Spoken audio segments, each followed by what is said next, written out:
Welcome back. We've heard the name of Gabby Petito so much in the last week or so that the amateur sleuths have come out and begun to say that the black and indigenous woman has not been covered. CNN has recently begun the perspective of Maya Mercado, her body being found, but they portrayed her as a black woman. Let's hear what they have to say. Cell phone records showed us that Caballero was in or near the Timberscan apartments on Friday evening between 8 and 9 o'clock. That's the evening that she was reported missing. And he was there for about 20 minutes. Nothing in the records indicate that he ever returned there prior to killing himself. So we sent search teams out first thing this morning. That's when they found what we believe to be Mia. And although we are very certain of the identity, the positive identification will have to come from the medical examiner's office. At this time, we cannot identify a cause of death, so I don't want to speculate on that. The most important thing right now is that unfortunately we have found what we believe to be the remains of Mia. Wow. Well, if her name had been Gabrielle Petito, and she had been blonde-haired and blue-eyed, I'm pretty sure the USA Today, Yahoo News, New York Times, Fox News, CNN, The Washington Post, everyone would have had her brown skin covered all over the news media outlets. But yet I digress. Secondly, you stated that you went on a search for the body just this morning. Wow. Didn't even take a half a day to find her, did it? And then all of a sudden now you have a press conference and you're pretty positive that it is her.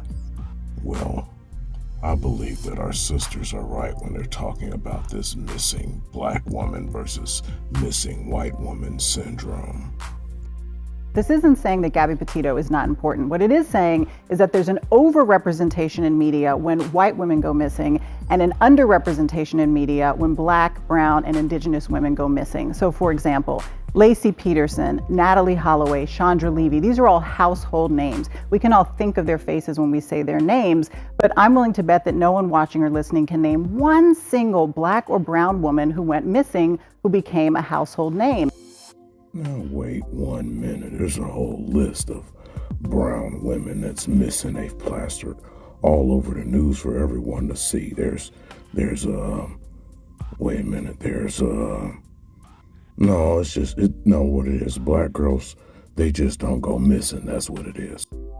And there are comparable examples of young, beautiful, middle-class women where every other factor is aligned with, say, Gabby Petito, but the only differentiator is race. Well, she just destroyed that argument in a second. So for example, Nikki Fitz, 32-year-old mother in California, went missing in 2016. How many people know her name? Well, let's see. Nikki Fitz, I don't quite remember that name, but I'm pretty sure we can find it on a simple Google search. Let's see here. Nikki, Nikkifitz. Okay, I'm pretty sure she's a light-skinned woman. I don't want to be a colorist or whatever and say they didn't cover the dark-skinned black woman, but let's click on images here and see what we get. I'm pretty sure she's just... Oh, Lord. She's as dark as a Hershey chocolate bar.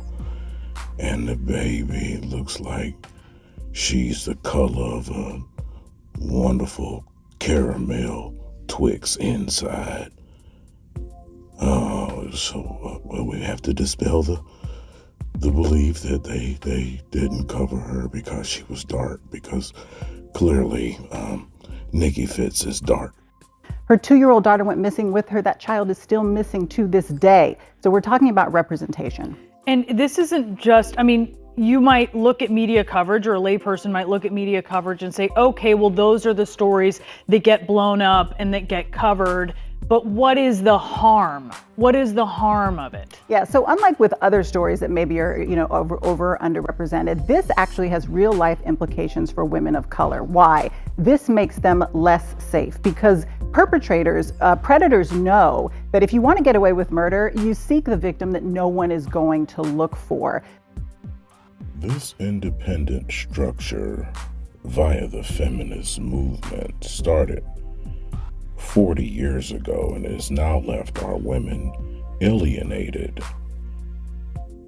Which leads us to Sun Tzu, the Chinese military general, strategist, writer, and philosopher.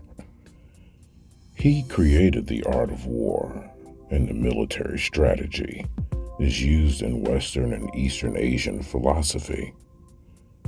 If we understand Sun Tzu, we know that you only take on territories that are not being defended.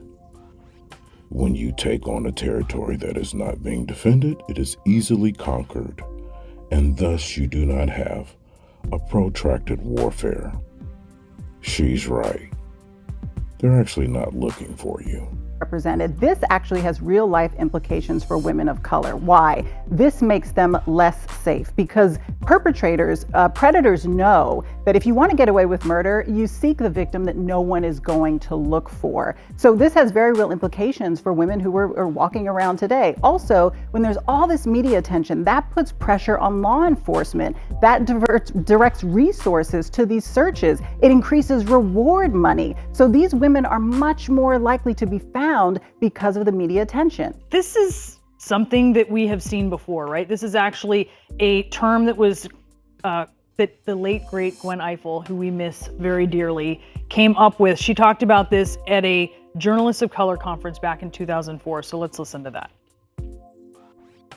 I think at the time when 94 in Rwanda, we were looking at, Nancy Kerrigan and Tanya Harding and Wayne Bobbitt. Everybody knows what happened to Bobbitt. I call it the missing white woman syndrome. If there's a missing white woman, we're going to cover that every day. It's true. What's changed? Yeah, nothing has changed since then. And, we miss Gwen Ifill because she was a truth teller. She told the truth. I have covered tons of crime, and I can spot a quote unquote perfect victim from a mile away. I could have told you that this Gabby Petito story was going to blow up because we all know who gets attention. We all know who gets coverage. That has to change. Imagine the men, women, and children in the community where Gabby Petito went missing who know that for the last 10 years, more than 700 Indigenous people have gone missing and nobody has said a word. And one missing white woman turns up in their backyard and the world pays attention. That is insulting. Now, if we could do a brief review on my sister's facial recognition and how we can truly understand the disgust and grief that she is experiencing as a Black woman, even as she tells this story. Look at the furrow of her brows and look at the pleading in her eyes. She's desperate for people to recognize the struggle that our Black women and Indigenous women are going through. It's actually sad when you think that 700 women could go missing in the same area, but yet one blonde-haired, blue-eyed white woman shows up, and the next thing you know, they're covering Represented. everything. This actually has real life implications for women of color. Why? This makes them less safe because predators know that if you want to get away with murder, you seek the victim that no one is going to look for. The television cinematic drama, How to Get Away with Murder, starring Viola Davis, would be proud with this venture from the Orange County Sheriff's Department and how they just completely neglected to even search out for my Indigenous Latino sister.